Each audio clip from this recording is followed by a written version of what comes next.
CCI de Paris a publié un rapport sur les nouvelles routes de la soie. Les marques de thé chinoises s'efforcent d'innover pour créer de nouvelles sensations.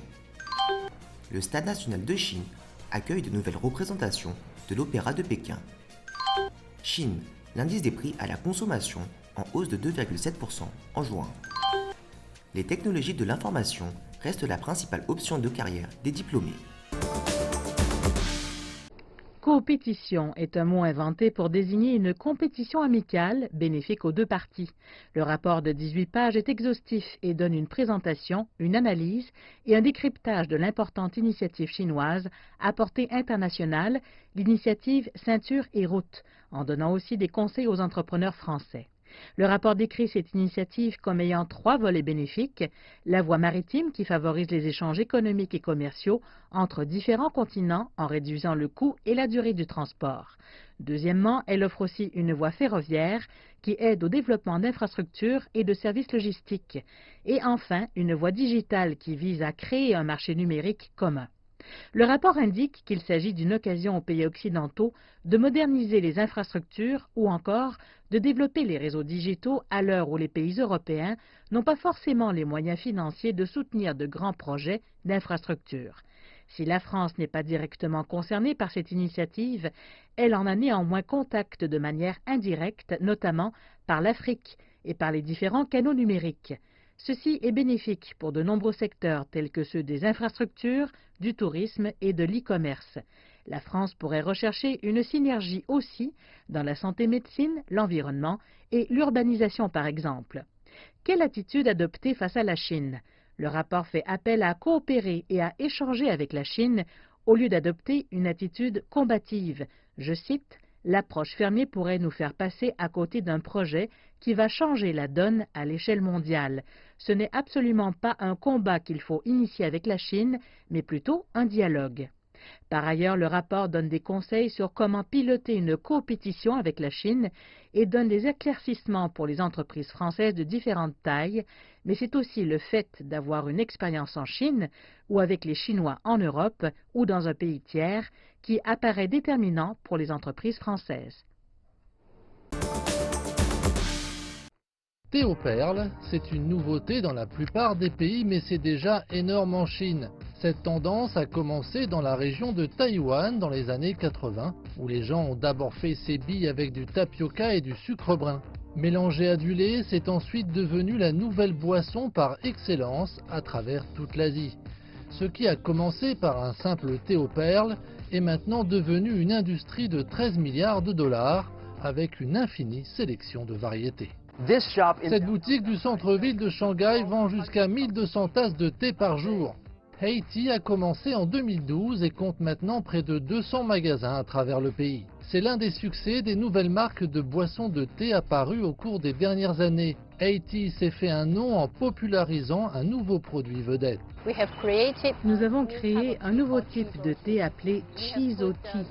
Nous avons ajouté une épaisse mousse de fromage sur le thé infusé, ce qui offre aux consommateurs un goût plus riche du thé. Les gens font la queue pendant des heures pour obtenir ces thés recouverts de mousse au fromage, même si cela prouve une fois de plus que le fromage est souvent le fondement d'une bonne cuisine. Les experts affirment que cette réussite révèle un nouveau champ de bataille alors que les différentes marques de boissons au thé tentent d'attirer les clients. Il existe un autre facteur qui contribue à la popularité des boissons, les réseaux sociaux. Si nous savons une chose sur les millénaires, c'est qu'ils publient leur nourriture et leurs boissons préférées. Nous essayons d'introduire l'inspiration et notre sens du design dans la marque et auprès de nos consommateurs, les jeunes. Nous essayons de leur faire aimer non seulement les tasses qu'ils achètent, mais aussi la marque Haiti. La compétition est en surchauffe. De nombreuses autres marques tentent de créer un produit vedette. Certains ajoutent de la cassonade au thé au lait, d'autres vendent des boissons avec du pain. Toutes ces autres marques tentent de trouver la prochaine sensation de l'heure sur l'Internet. Haiti lance environ 4 nouvelles boissons tous les mois et se concentre désormais plus sur les fruits frais. Aux expositions commerciales de boissons en Chine se trouvent des hommes d'affaires ambitieux qui cherchent à prendre leur morceau de mousse au fromage. Henri Chao a lancé la marque Sanam cette année. Ce que nous essayons de faire, c'est d'utiliser uniquement des feuilles entières, des feuilles de qualité supérieure. Les fruits de saison sont un véritable succès. Si quelqu'un met des fruits de saison au menu, il deviendra instantanément le meilleur vendeur.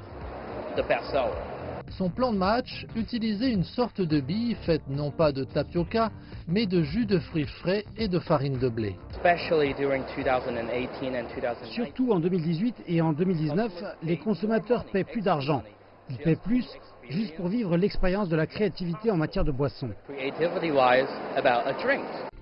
En fin de compte, il s'agit tout simplement d'apporter à la table une bonne tasse de thé.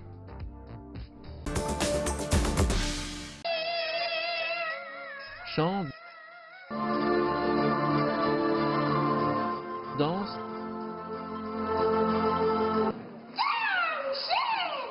dialogue et arts martiaux. C'est ce que bon nombre de personnes connaissent de l'opéra de Pékin. Des rôles masculins, des rôles féminins, des visages peints et des clowns. Mais cette année, il y a bien plus encore, un mélange vivant de tradition et d'innovation. Nous avons utilisé un écran LED, plus de lumière et plus de chorégraphie pour de meilleurs effets sur scène. Nous voulons aller de l'avant, mieux présenter la culture traditionnelle chinoise en utilisant la technologie moderne. Les scènes traditionnelles n'incorporent pas différentes lumières, mais nous nous sommes adaptés aux nouveaux besoins. On espère que le public aimera. La nouvelle équipe va réaliser près de 800 spectacles au Stade national de Chine, aussi appelé Nid d'oiseau, durant une période d'1 an. Le ticket coûte seulement 80 yuan, ce qui fait moins de 12 $. Le Nid d'oiseau n'organise pas seulement des événements sportifs et des concerts, mais aussi des performances culturelles typiques comme l'opéra de Pékin. Nous savons qu'il y a de nombreux passionnés de l'opéra de Pékin dans le monde, enfants et adultes. Au niveau des prix, nous espérons juste qu'il est abordable et convient au budget du public. Vous découvrirez de vrais classiques ici. De nombreuses représentations sont célèbres dans le monde. Pour ceux qui ne sont pas familiers avec l'opéra de Pékin, vous trouverez qu'il est très compréhensible et impressionnant. En plus des représentations impressionnantes, des pièces jouées par des enfants attirent également beaucoup l'attention. La jeune génération talentueuse hérite d'une culture traditionnelle unique qui peut maintenant plaire à un plus large public grâce à de nouvelles méthodes innovantes. L'indice des prix à la consommation de la Chine, principal indicateur de l'inflation, a augmenté de 2,7% en glissement annuel en juin, a annoncé mercredi le Bureau d'État des statistiques. Le chiffre, conformément aux attentes du marché, reste identique à celui de mai. Selon le Bureau d'État des statistiques, pour le premier semestre de l'année, l'indice des prix à la consommation a augmenté de 2,2% par rapport à la même période de l'année dernière. Les prix des aliments ont progressé de 8,3% sur un an en juin, contre une hausse de 7,7% en mai, alors que les prix des produits non alimentaires n'ont progressé que de 1,4%, soit 0,2 points de pourcentage de moins par rapport à mai. L'indice des prix à la consommation est en hausse annuelle de 2,7% dans les zones urbaines et rurales. En base mensuelle, les prix à la consommation ont baissé de 0,1% en juin. Selon un rapport du secteur, les technologies de l'information restent l'option de carrière la plus populaire pour les nouveaux diplômés en Chine, car des salaires relativement plus élevés, un grand nombre d'emplois disponibles et des perspectives prometteuses dans le secteur supplantent l'humeur sombre créée par les récents licenciements. Publié par 58, une plateforme de services de vie, le rapport indique que 16,6% des nouveaux diplômés interrogés ont reçu des offres d'emploi ou espéraient travailler dans le secteur des technologies de l'information. Le secteur des technologies de l'information englobe des emplois techniques dans les domaines de l'informatique, de l'Internet et des télécommunications. Dans un contexte de restructuration économique que connaît actuellement la Chine, les jeunes diplômés ont une préférence pour les métiers exigeant de solides connaissances professionnelles et une puissance de travail intellectuelle.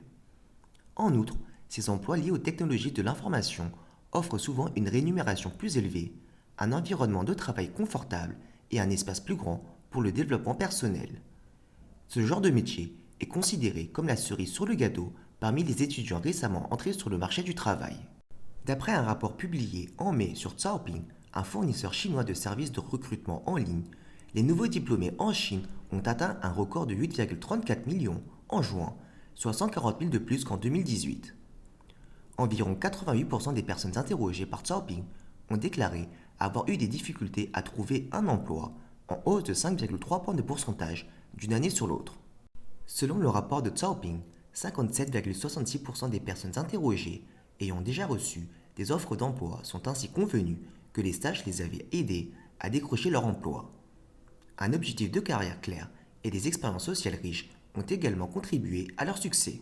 Enfin, le rapport de 58 montre aussi que près de 93% des diplômés interrogés acceptent volontiers de faire des heures supplémentaires, ce qui montre leur enthousiasme et leur forte motivation pour leur premier emploi.